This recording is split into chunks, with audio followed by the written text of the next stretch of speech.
तो टॉपिक है torrid. Definition लिखना आपने स्टार्ट किया।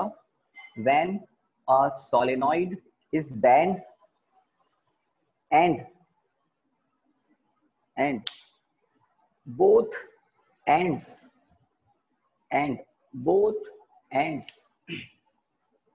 of it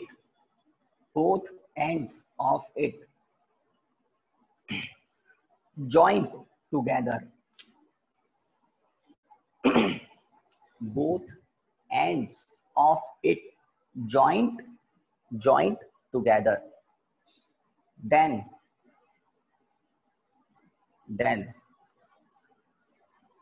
a ring shape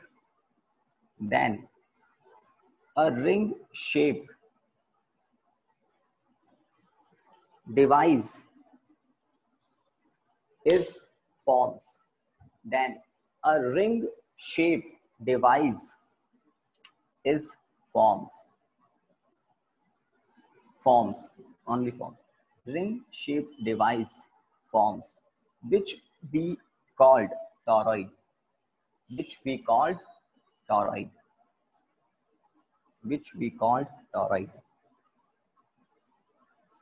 तो टॉरॉइड में मैंने एक रिंग शेप स्ट्रक्चर दिखाया है, और अगर इसको कट करके सीधा कर दें तो ये वापस सोलेनॉइड बन जाता है। ठीक है, तो एक तरह से बहुत लैंग्वेज अलग अलग बोलते हैं। कुछ लोग कहते हैं एंडलेस सोलेनॉइड क्या होता है, टॉरॉइड होता है। तो सही बात है ना, ये जो सामने स्ट्रक्चर दिख रहा है इसका कोई एंड तो है नहीं, तो एंडलेस सोलेनॉइड को भी टॉरॉइड बोल देते हैं। कभी कभी टॉरॉइड ऐसे होते हैं कि वो एग्जैक्टली सर्कुलर रिंग नहीं होती है ना, पैराबोलिक भी हो सकती है, बट एंडलेस होना चाहिए। जो सोलेनॉइड के दोनों एंड्स हैं उन दोनों को बैंड करके एक दूसरे से ज्वाइंट कर दिया, दैट्स इट, ज्वाइंट कर दिया तो क्या बन गया, तो बन गया टॉरॉइड।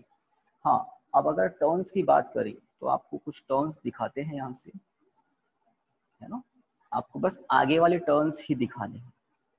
तो ये लाइंस मेटल के वायर की प्रेजेंस को बता रही है, ये टर्न्स है, और ये पीछे से वापस आ रही है।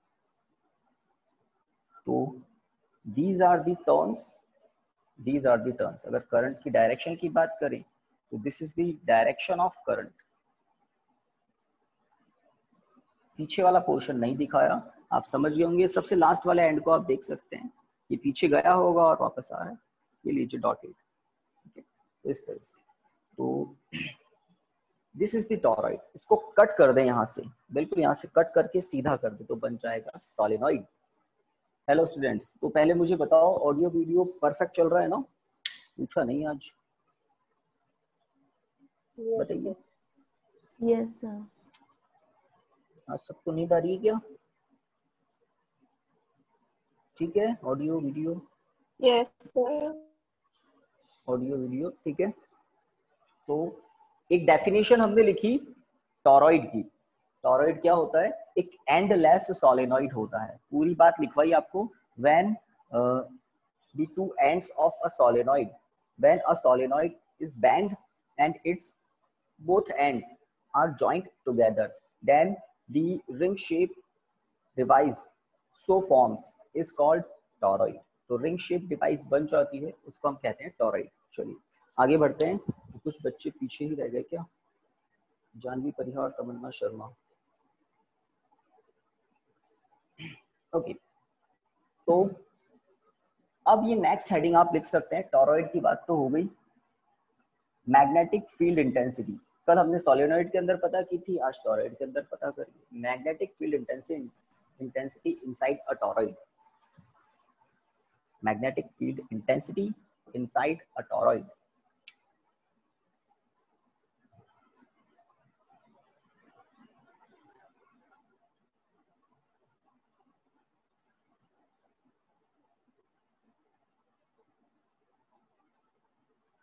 हेडिंग लिखकर एक डायग्राम बनाना है आपको, जो मैं इस डायग्राम में ऐड करूंगा। कंप्लीट बनाना है और जल्दी बनाना है। क्या 2 टॉपिक हम कंप्लीट करेंगे, इसके बाद एक और टॉपिक कंप्लीट करने की कोशिश करेंगे। I current, inlet outlet.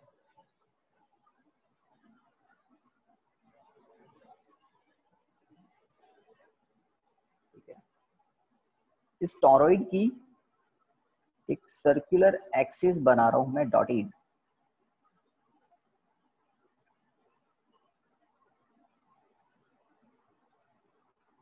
This is a circular axis of toroid, circular axis. जब ये टोरॉइड है ना क्या था, सोलेनोइड था, जब ये टोरॉइड बैंड नहीं था, सर्कुलर नहीं था, स्ट्रेट था, तो ये सोलेनोइड था। तो सोलेनोइड की एक्सिस अब कैसी हो गई है, कर्व। तो जब ये सीधा था तो इसको हम कहते हैं सोलेनोइड, और ये होती है सोलेनोइड की एक्सिस। तो जब आपने इसको बैंड किया, दोनों एंड्स को ज्वाइंट कर दिया, ठीक है, ज्वाइंट कर दिया, तो ये सर्कुलर एक्सिस, ये स्ट्रेट हॉरिजॉन्टल एक्सिस अब कैसी हो गई, सर्कुलर एक्सिस। तो इतना काम कर लें, टोरॉइड का सेंटर O और सर्कुलर एक्सिस तक एक लाइन कनेक्ट कर दी। तो सर्कुलर एक्सिस है तो सर्कुलर एक्सिस मतलब इस सर्कल की रेडियस होगी कुछ,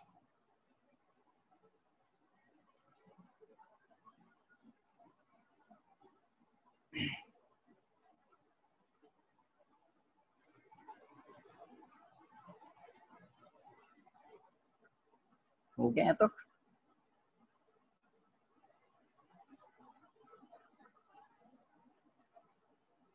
Yes, sir. यहाँ पर एक छोटा सा एलिमेंट में लिख रहा हूँ DL, सर्कुलर एक्सिस जो है ना डॉटेड आर रेडियस की सर्कुलर एक्सिस पर एक DL एलिमेंट मैंने लिखा है, और DL एलिमेंट पर मैंने मैग्नेटिक फील्ड को भी दिखाया है ना, एरो आप देख रहे टेंजेंटली थोड़ा सा लेफ्ट साइड में है, राइट हैंड रूल के अकॉर्डिंग।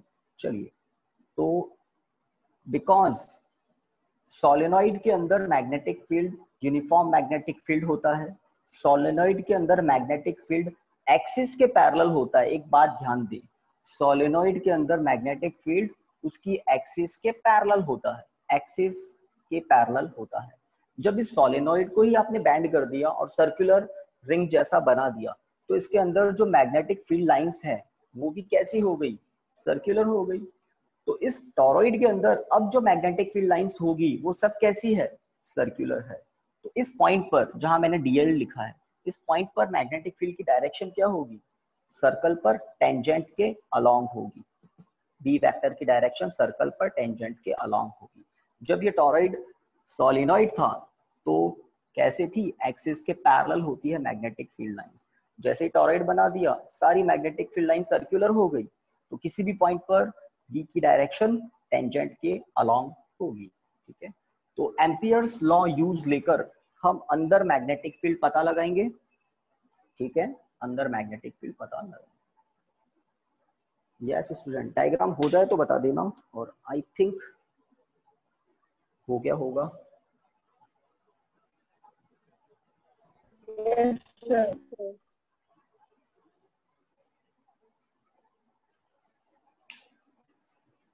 चलिए, तो कोई पीछे रह जाए तो बता देना, है ना, आगे बढ़ने की कोशिश करते हैं। तो लिखिए डायग्राम के बारे में, आज बीचों बीच बना दिया डायग्राम। चलिए इधर हम डेरिवेशन करेंगे। लिखिए, consider a toroid of mean radius r,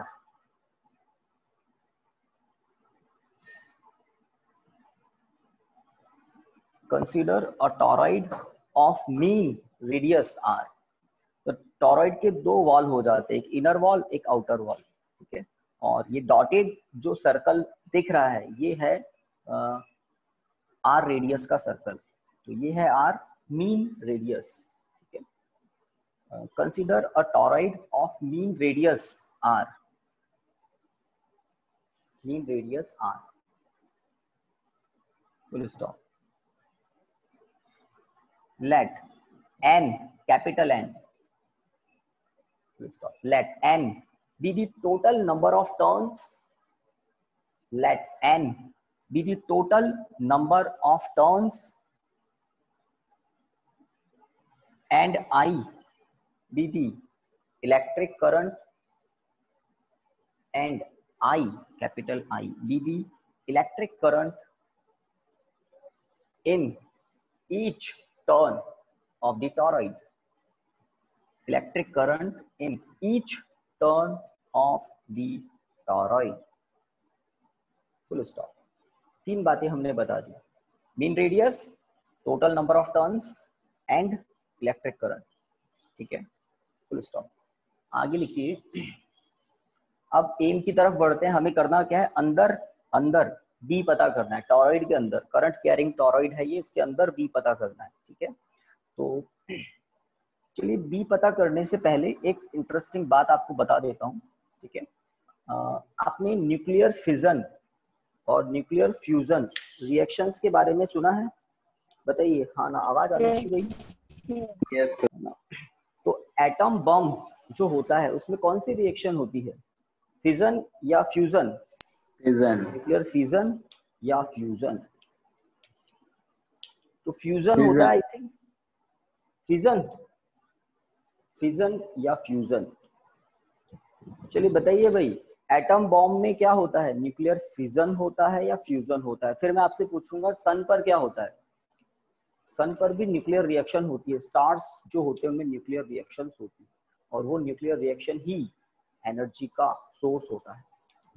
कोई बताएगा सन पर कौन सी रिएक्शन होती है?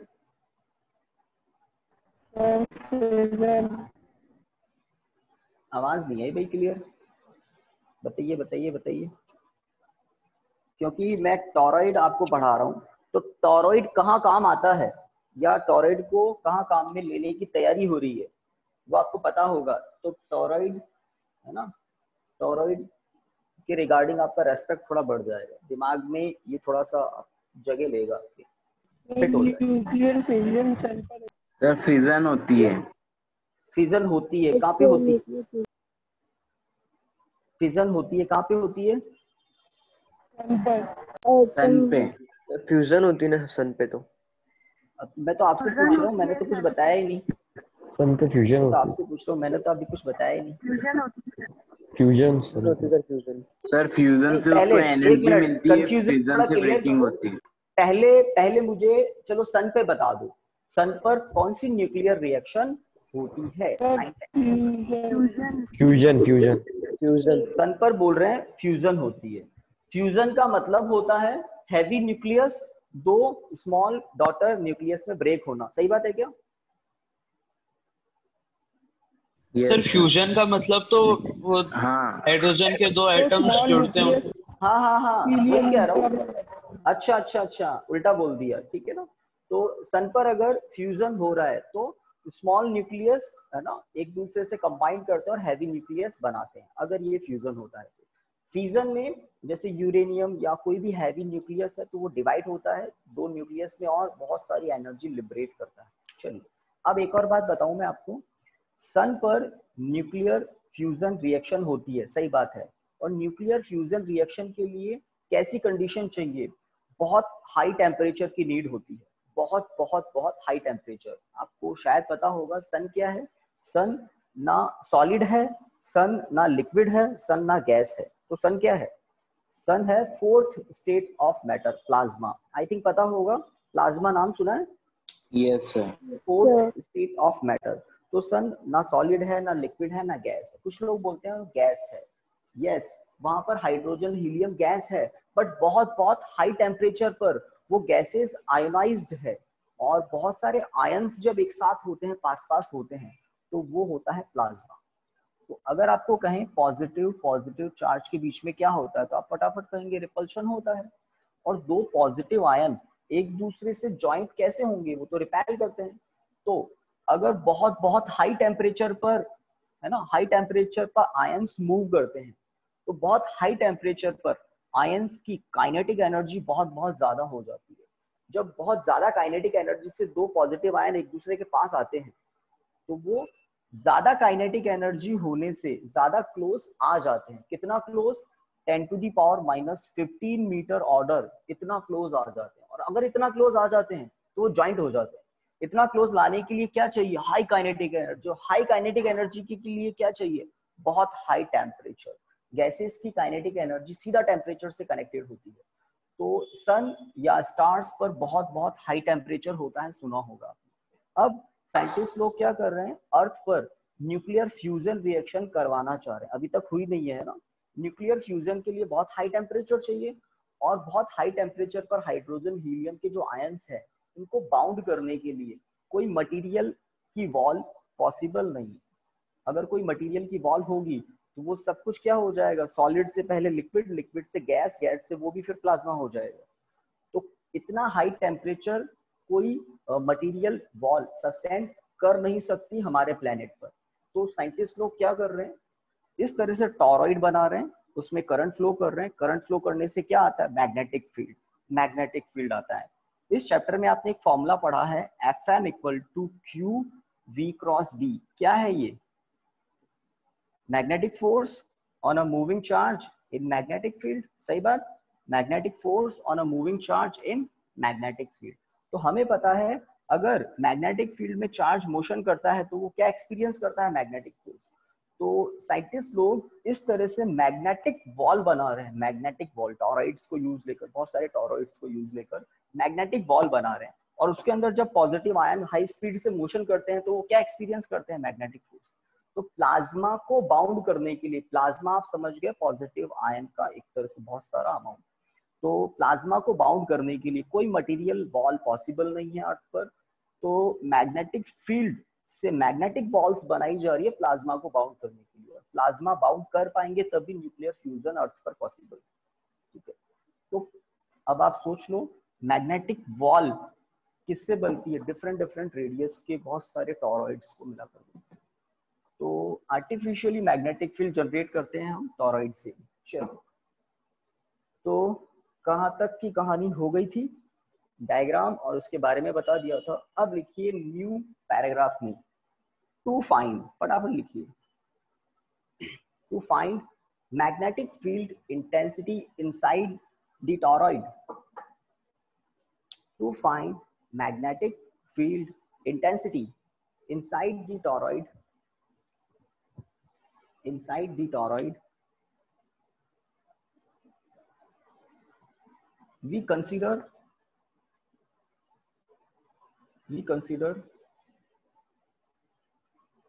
circular axis, we consider circular axis of the toroid as a, we consider circular axis of the toroid as a closed path. We consider circular axis of the toroid as a closed path. तो Ampere's law apply करते हैं हम किसी close path पर। तो Ampere's law apply करने के लिए हमने क्या सेलेक्ट कर लिया, इस टॉरॉइड की सर्कुलर एक्सिस को क्लोज पाथ कंसीडर कर लिया। ठीक है, फुल स्टॉप। अब लाइन चेंज करके आप लिख सकते हैं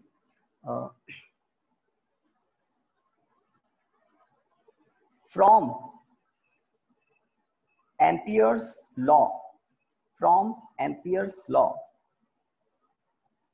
on the circular axis of toroid,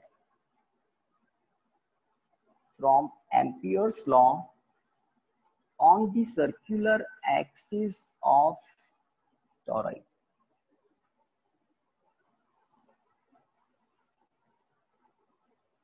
From Ampere's law on the circular axis of the toroid.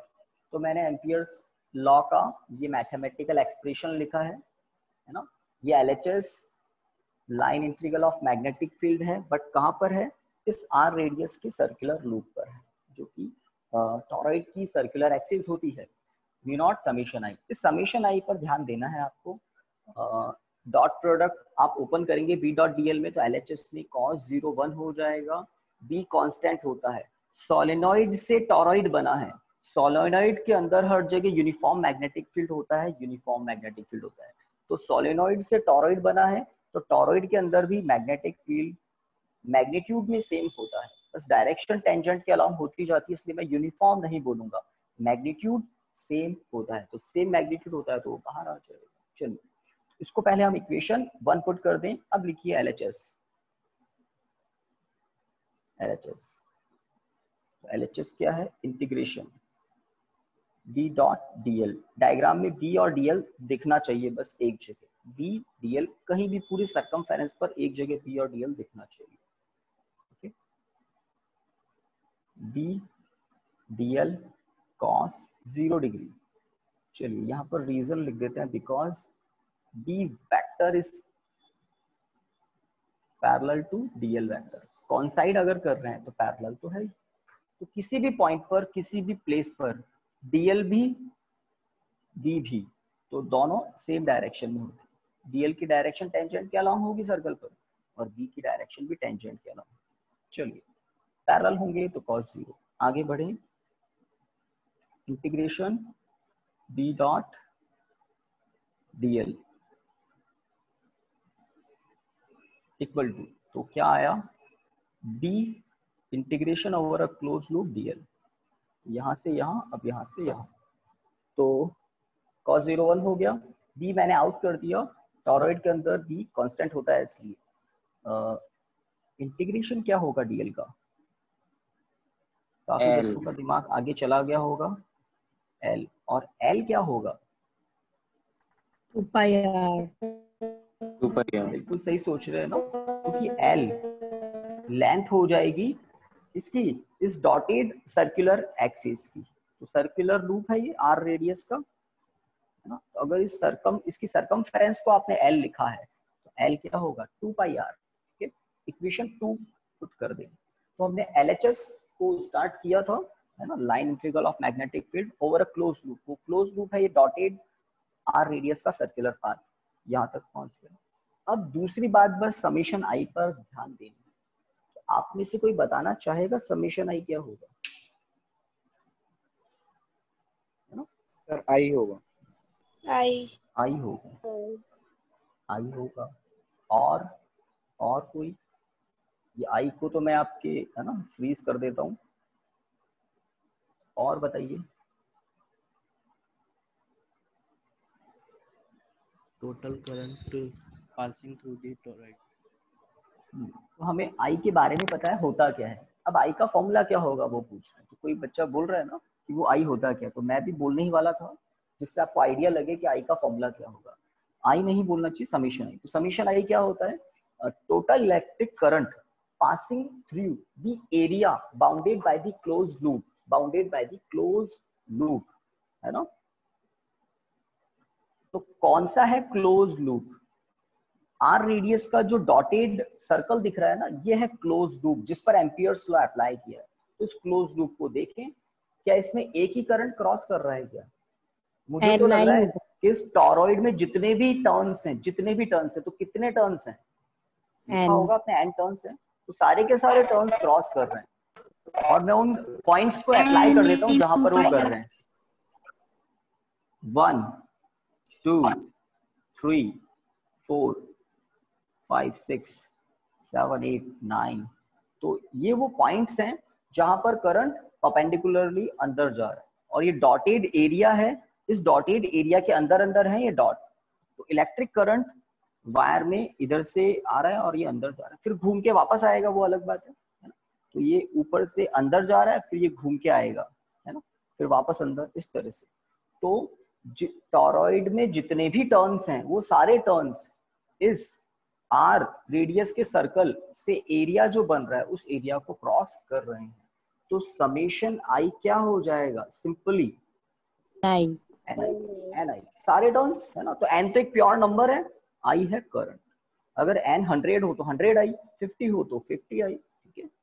हाँ, तो लिखिए इक्वेशन 2 के नीचे, as all the n turns, as all the n turns are crossing the area, as all the n turns of toroid, ये भी लिख देना, as all the n turns of toroid crossing the area,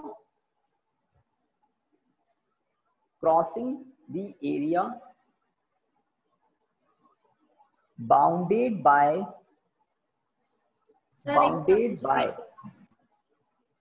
as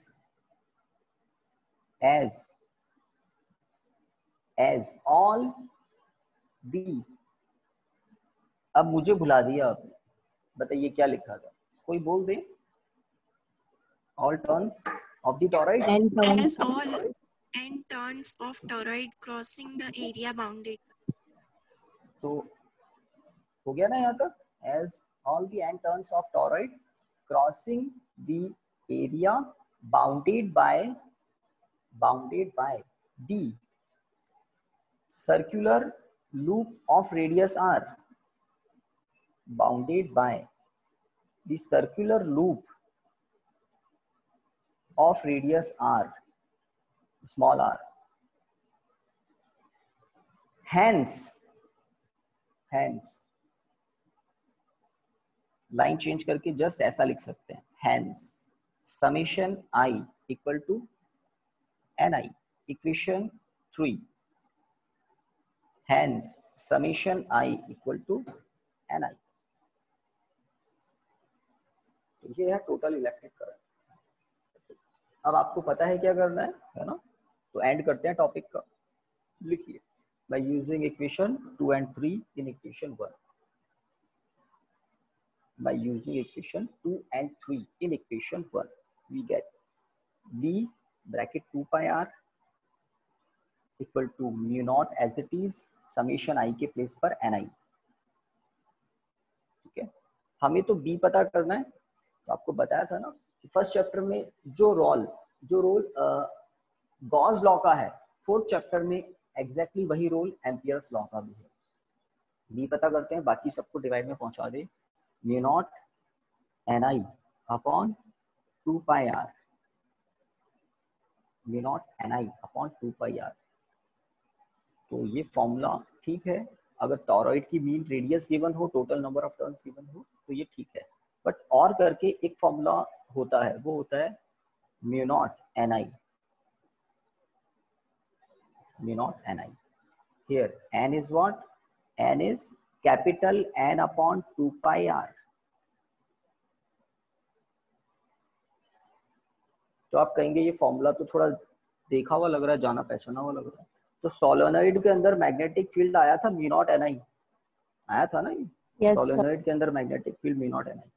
और N क्या होता है, वहां पर एन क्या था, तो वहां पर एन था कौन सा एन, स्मॉल एन। तो वहां पर स्मॉल एन था total number of turns upon total length. तो आपको पता होना चाहिए जो टोटल लेंथ है वो अब किस में कन्वर्ट हो चुकी है, 2 पाई आर, है ना।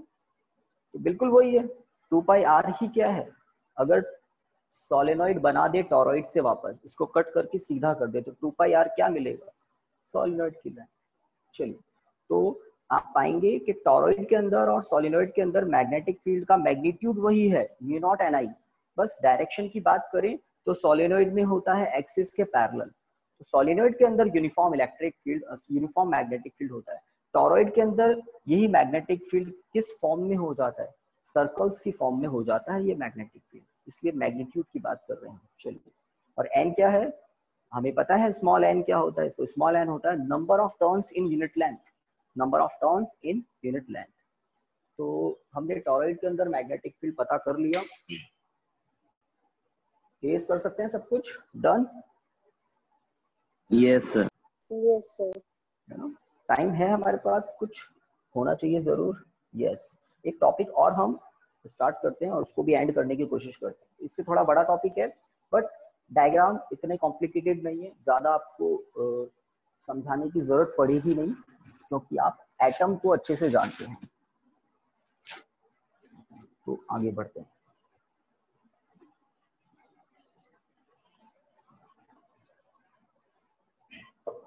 तो हेडिंग लिखिए, magnetic dipole moment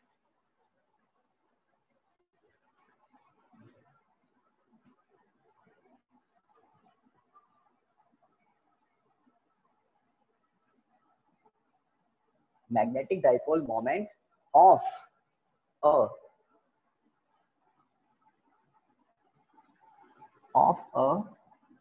revolving electron, of a revolving electron, magnetic dipole moment of a revolving electron। तो इलेक्ट्रॉन कहाँ रिवॉल्व करते हैं, तो इलेक्ट्रॉन कहाँ रिवॉल्व करते हैं? तो एटम के न्यूक्लियस के अबाउट रिवॉल्व करते रहते हैं। डिफरेंट डिफरेंट ऑर्बिट्स में इलेक्ट्रॉन रिवॉल्व करते रहते हैं। इलेक्ट्रॉन चार्ज पार्टिकल है, true. Electrons are charge particles, true. Yes no, true. और हमें पता है चार्ज अगर मोशन करता है ना, चार्ज अगर मोशन करता है तो मूविंग चार्ज क्या बनाता है बताइए? मूविंग चार्ज क्या बनाता है? Electric current. मूविंग चार्ज ही तो करंट जनरेट करता है, मूविंग चार्ज ही तो करंट जनरेट करता है, ये हमें पता है। अब हम कह रहे हैं magnetic dipole moment of revolving electron. ये मैग्नेटिक डाइपोल मोमेंट पहले कहाँ पढ़ा था? आपको याद होगा, करंट कैरिंग रेक्टेंगुलर लूप। कुछ याद आ रहा है? करंट कैरिंग रेक्टेंगुलर लूप पर जब हमने टॉर्क की बात की थी, है ना, तो टॉर्क का फॉर्मूला था m क्रॉस b। भूल गए क्या? Torque on a current carrying rectangular loop in uniform Yes, magnetic field. Torque equal to आया था m b साइन अल्फा था, अल्फा, है ना। और m क्या होता है? तो वहां मैंने आपको n बताया था। m क्या होता है? NIA। भाई बताइए, सही बात है, चेक कर लो आप। NIA n number of turns, I current, A area. तो A एरिया उस टॉपिक में था L इंटू D, सब कुछ बता दिया। तो m क्या है? Magnetic dipole moment. किसका? किसी करंट कैरिंग लूप का, है ना। तो ये m जो क्वांटिटी है ये किससे रिलेटेड है?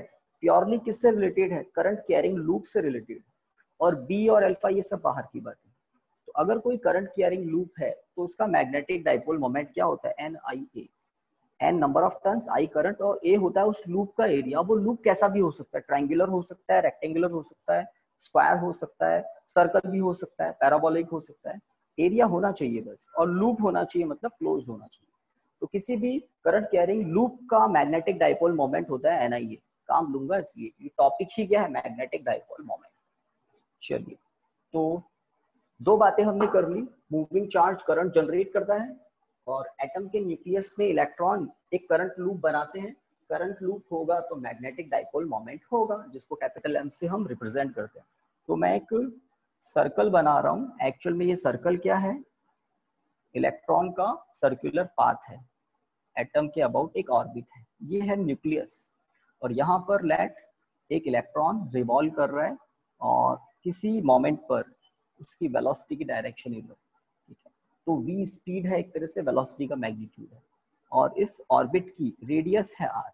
तो मैंने इलेक्ट्रॉन को ऑर्बिटिंग करते हुए दिखा दिया, इलेक्ट्रॉन को ऑर्बिटिंग करते हुए दिखा दिया। फटाफट दिखा दो आप भी।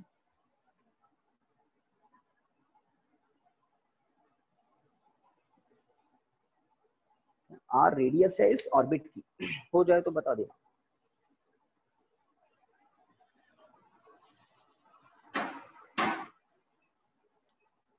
Yes, sir, done. सभी ने बना लिया?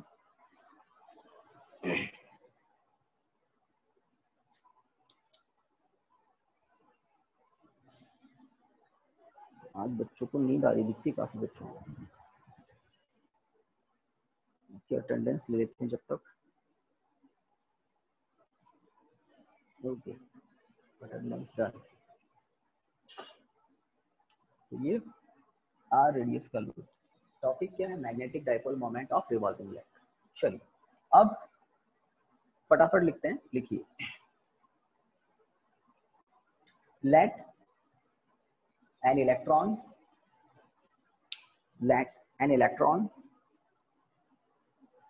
is revolving, let an electron sir repeat करना है। revolving, just start ही किया है ना, कोई इशू नहीं। let an electron is revolving in a circular orbit, of radius r, in a circular orbit of radius r with speed v, full stop. दो बातें बतानी थी, ऑर्बिट की रेडियस और इलेक्ट्रॉन की स्पीड। स्पीड वर्ड यूज ले रहे हैं क्योंकि हर मोमेंट पर वेलोसिटी की तो डायरेक्शन चेंज हो जाती है। हो गया यहाँ तक?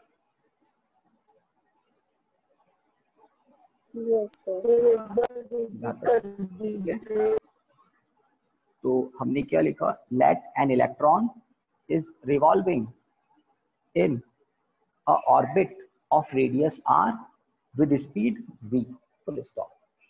देखिए, if t capital T, if t capital T be the time period of, if t be the time period of revolution, if t be the time period of revolution, time period of revolution, then, तो t का formula तो आप लोग बता दें मुझे, क्या लिखूं? इस डायग्राम को देखें, इलेक्ट्रॉन को एक साइकिल कंप्लीट करने में कैपिटल T टाइम लगता है, तो t का फॉर्मूला क्या होगा डायग्राम को देखकर? डायग्राम को देखकर आवाज नहीं आई भाई? 2 pi r upon v। Distance upon speed, बिल्कुल सही, 2 पाई r अपॉन v। तो टाइम होता है डिस्टेंस अपॉन स्पीड। तो एक रिवॉल्यूशन में, एक है ना, एक लूप को कंप्लीट करने में डिस्टेंस हो जाएगा इक्वल टू सरकमफेरेंस, और क्या स्पीड है? इलेक्ट्रॉन v स्पीड से चल रहा है, ठीक है। टाइम पीरियड आ गया रिवॉल्यूशन का, first equation. Guys done?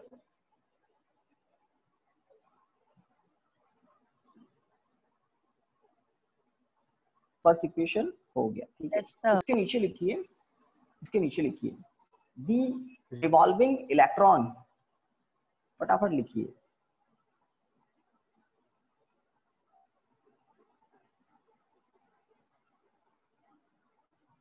The revolving electron forms a current loop. The revolving electron forms a current loop. The revolving electron forms a current loop if I, capital I,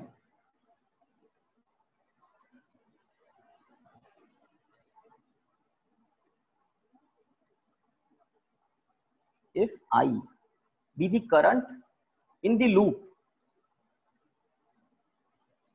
if I be the current in the loop। इसलिए छोटी सी बात पहले बता दी थी कि moving charge क्या generate करता है? करंट।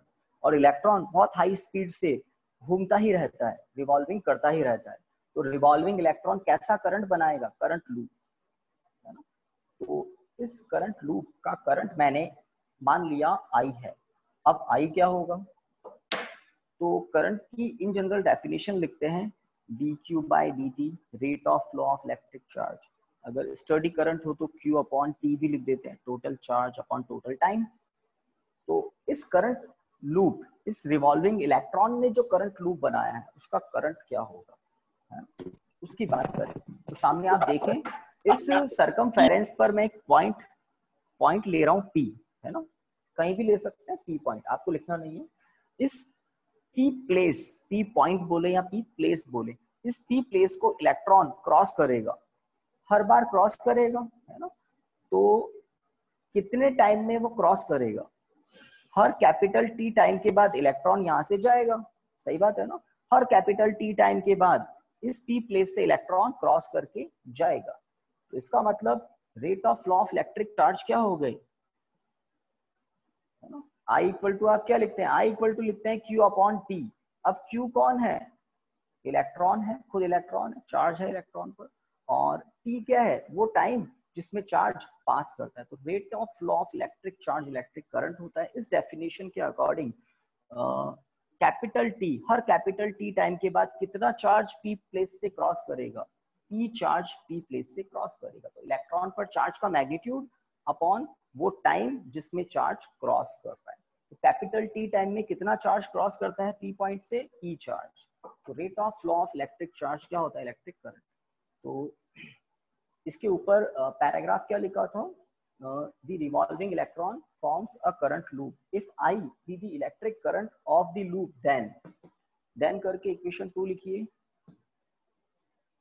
चलिए इक्वेशन 2 को थोड़ा सा चेंज कर रहा हूं मैं। I इक्वल टू ई हुआ ना, E upon 2 pi R, T ऊपर आ जाएगा या B ऊपर आ जाएगा? B ऊपर आ जाएगा, सही है क्या? फ्रॉम इक्वेशन 1, इक्वेशन 1 को यूज ले लिया मैंने, तो कैपिटल T की वैल्यू पुट कर दी इक्वेशन 1 से, ठीक बात?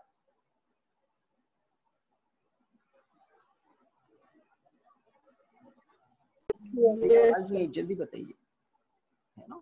तो रिवॉल्विंग इलेक्ट्रॉन करंट लूप बनाता है। करंट लूप बनाता है मतलब इलेक्ट्रिक करंट होगा इस लूप में, और वो इलेक्ट्रिक करंट क्या होगा, एक्सप्रेशन आपके सामने है। जितना हाई स्पीड से इलेक्ट्रॉन रिवॉल्व करेगा, V जितना ज्यादा होगा I उतना ज्यादा होगा, ठीक है? एक बात पता चल रही है इससे? चलिए देखिए, the magnetic dipole moment of this current loop is given as, the magnetic dipole moment of this current loop is given as, ये वो फॉर्मूला जिसकी मैं आपको बात कह रहा था। The magnetic dipole moment of this current loop is given as, here n equal to, comma I equal to and A equal to। चलिए, तो इस m के फॉर्मूला में, ये m का एक स्टैंडर्ड फॉर्मूला होता है NIA, मैग्नेटिक डाइपोल मोमेंट होता है। तो मैग्नेटिज्म में मैग्नेटिक डाइपोल मोमेंट होता है, इलेक्ट्रोस्टेट्स में होता है Q into 2A, electric dipole moment, charge और लेंथ का प्रोडक्ट। चलिए, तो अब n की वैल्यू मैं 1 लिख रहा हूं, आप क्या सोचते हैं? एक इलेक्ट्रॉन एक करंट लूप ही तो बनाएगा, single electron single current loop ही तो बनाएगा। I की value EV upon 2 pi R, equation 2 में दिख रही है मुझे। और A क्या होगा? तो सब जानते हैं A क्या होगा, पाई R स्क्वायर होगा। So M equal to 1 into EV upon 2 pi R into pi R square. तो फाइनली M मिल गया मुझे EVR अपॉन, पता नहीं है ना, 2 ही आएगा, ठीक है? ठीक है, EVR अपॉन 2।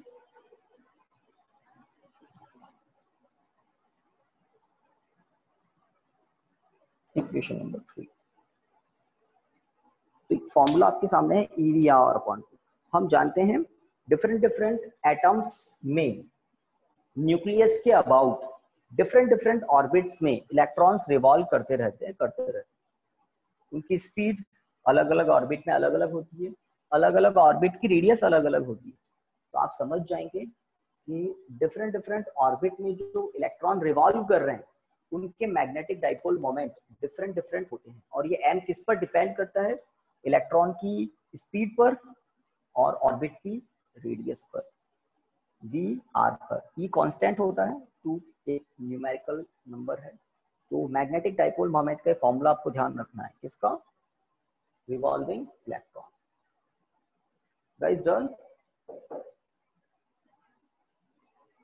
टाइम अभी भी है टाइम। तो एक बात और बता देते हैं आपको, मुझे बताइए एंगुलर मोमेंटम क्या होता है? फॉर्मूला, अगर इलेक्ट्रॉन का मास है m, इलेक्ट्रॉन की स्पीड आपको दिख ही रही है, तो इस रिवॉल्विंग इलेक्ट्रॉन का लीनियर मोमेंटम तो होता है m इंटू v, सब जानते हैं, 9th क्लास से जानते हैं। लीनियर मोमेंटम तो होता है mv। एंगुलर मोमेंटम को l से लिखते हैं। एंगुलर मोमेंटम का फॉर्मूला क्या होगा? छोटी सी बात पूछिए, बिल्कुल साफ हो गया। Angular momentum, linear momentum mv होता है। एंगुलर मोमेंटम क्या होगा? इस रिवॉल्विंग इलेक्ट्रॉन का, जिसका मास मैंने स्मॉल m से रिप्रेजेंट किया है। कोई भी नहीं बताएगा? आवाज तो आ रही है ना स्टूडेंट्स? बड़ा अजीब लग रहा है, एंगुलर मोमेंटम नहीं बता रहे आप। 9th क्लास में तो नहीं आता है, 11th में कुछ पढ़ते हैं शायद एंगुलर मोमेंटम, भूल गए, कोई बात नहीं। तो मैं बताता हूँ आपको angular momentum. The moment of linear momentum is called angular momentum. तो L इक्वल टू होता है R क्रॉस P, है ना? और अगर मैग्नीट्यूड की बात करें तो होता है MVR, लीनियर मोमेंटम। P में आता है MV और R, है ना। तो एंगुलर मोमेंटम MVR होता है, लीनियर मोमेंटम MV होता है। जिस तरह से एक होता है फोर्स, एक होता है टॉर्क। तो टॉर्क क्या होता है? Moment of force. उसी तरह से एंगुलर मोमेंटम क्या होता है? Moment of linear force. तो ये 11th की कुछ बातें हैं एंगुलर मोमेंटम। तो अब एंगुलर मोमेंटम का फॉर्मूला मैंने आपको बता दिया इस इलेक्ट्रॉन के लिए, MVR। एक रेशो होता है किसी भी एटम में, है ना, इस यूनिवर्स में जितने भी एटम्स हैं, किसी भी एटम में और उसके किसी भी ऑर्बिट में जो इलेक्ट्रॉन रिवॉल्व कर रहे हैं। अभी हम यहाँ बैठे हैं, खड़े हैं, सुन रहे हैं, अभी भी हमारे चारों तरफ जो भी ऑब्जेक्ट्स हैं उसके अंदर एटम्स हैं और एटम्स में इलेक्ट्रॉन रिवॉल्व कर रहे हैं, अभी भी कर रहे हैं, अभी भी रिवॉल्व कर रहे हैं। तो उन रिवॉल्विंग इलेक्ट्रॉन के लिए मैग्नेटिक डाइपोल मोमेंट तो ये होता है, और उन रिवॉल्विंग इलेक्ट्रॉन के लिए एंगुलर मोमेंटम होता है MVR। M का L का रेशो क्या होगा? तो कैपिटल M कैपिटल L का रेशो क्या होगा पहले देखिए, फिर मैं इसकी इंपॉर्टेंस बताऊंगा कि मैं इस रेशो की बात कर क्यों रहा हूं। तो क्या होगा, कोई हेल्प करो? E/2m। E/2R, बस M E/2m। M का L का रेशो क्या होगा, बस इतनी सी बात पूछ रहा हूँ। तो E/2m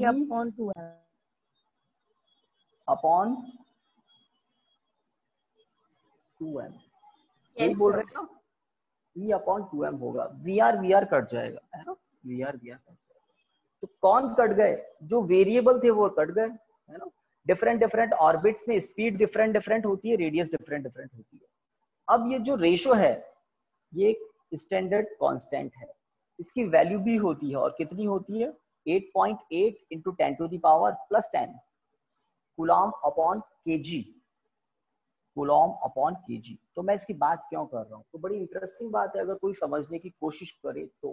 क्या यूनिवर्स में जितने भी एटम्स हैं, उन एटम्स में न्यूक्लियस के अबाउट जितने भी ऑर्बिट्स हैं, उन सभी ऑर्बिट्स में, है ना, इलेक्ट्रॉन जो रिवॉल्व कर रहे हैं, उन रिवॉल्विंग इलेक्ट्रॉन्स के लिए इन दो फिजिकल क्वांटिटी का रेशो कभी चेंज नहीं होता है, कभी चेंज नहीं होता। किन दो फिजिकल क्वांटिटीज का ratio? Magnetic dipole moment and angular momentum. तो इलेक्ट्रॉन के मैग्नेटिक डाइपोल मोमेंट और उसी इलेक्ट्रॉन के एंगुलर मोमेंटम का रेशो ऑलवेज कांस्टेंट होता है इस यूनिवर्स में जितने भी रिवॉल्विंग इलेक्ट्रॉन है उनके लिए, न्यूक्लियस के बाद, और उसकी वैल्यू भी स्टैंडर्ड है। तो इक्वेशन 3 के बाद लिखिए, the angular momentum of revolving electron, the angular momentum of the revolving electron, the angular momentum of the revolving electron, capital L equal to MVR,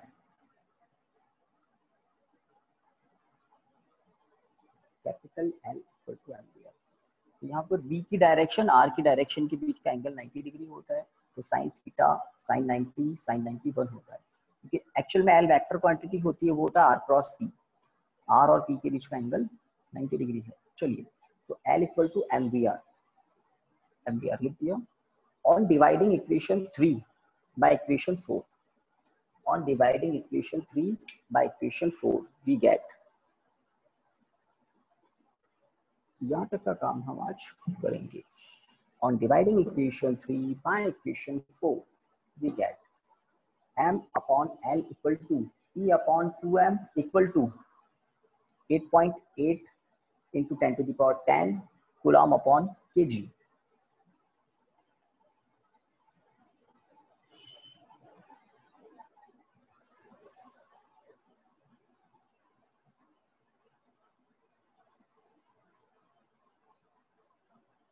This ratio is called, इसका कुछ नाम भी है, this ratio is called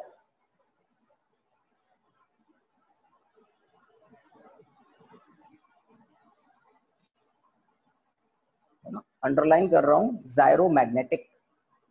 तो exam में question आ सकता है, what is the value of gyromagnetic ratio of revolving electron in any atom. तो जायरोमैग्नेटिक रेशो होता है m/l और ज़ायरोमैग्नेटिक रेशो की वैल्यू है 8.85 × 10⁻10। ये ज़ायरोमैग्नेटिक जो रेशो है ये स्टैंडर्ड है, फिक्स्ड है, कांस्टेंट है और है क्या E/2m। E की वैल्यू सब जानते हैं 1.6 10⁻19। इलेक्ट्रॉन का मास सब जानते हैं 9.1 × 10⁻31। दोनों वैल्यू पुट करना आप पाएंगे 8.8 10⁻+10। तो इंटरेस्टिंग है ये फैक्ट, इंटरेस्टिंग है ये रेशो। और यूनिवर्स में कहीं भी इलेक्ट्रॉन रिवॉल्व कर रहे हैं एटम के न्यूक्लियस के अबाउट, तो उन इलेक्ट्रॉन्स के लिए, सभी इलेक्ट्रॉन्स के लिए m/l एक कांस्टेंट होता है which is called gyromagnetic ratio. That's it.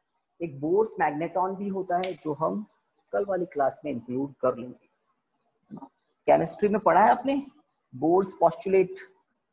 Yes students? Yes sir. हाँ ना। तो बोर के मे बी 3 पॉस्टुलेट्स होते हैं। उसमें एक पॉस्टुलेट होता है electron revolves in only those orbits in which the value of angular momentum is integral multiple of h/2 pi। 2 pi होता है क्या? Integral multiple of h/। कौन सा पॉस्टुलेट है ये बोर का? Second postulate. चलिए Yes, अभी sir. याद नहीं आएगा आपको, ठीक है, कुछ को याद आएगा। तो ज़ायरोमैग्नेटिक रेशो तक आज की क्लास हम कंप्लीट करते हैं। Thank you students, good day, bye. Thank you sir. Thank good day you, sir. sir. Good day, sir.